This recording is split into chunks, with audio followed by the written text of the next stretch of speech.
La gara è andata abbastanza bene, sicuramente la ripresa è stata molto emozionante, è stato emozionante un po' il tutto,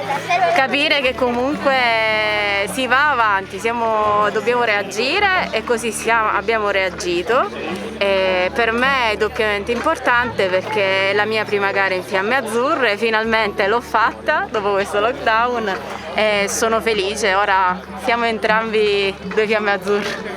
assolutamente. Questa mia seconda vita come guida è davvero un momento importante della mia vita, emozionante e un'esperienza che sinceramente consiglierei a tutti gli atleti che magari sono verso fine carriera come ero io e hanno voglia di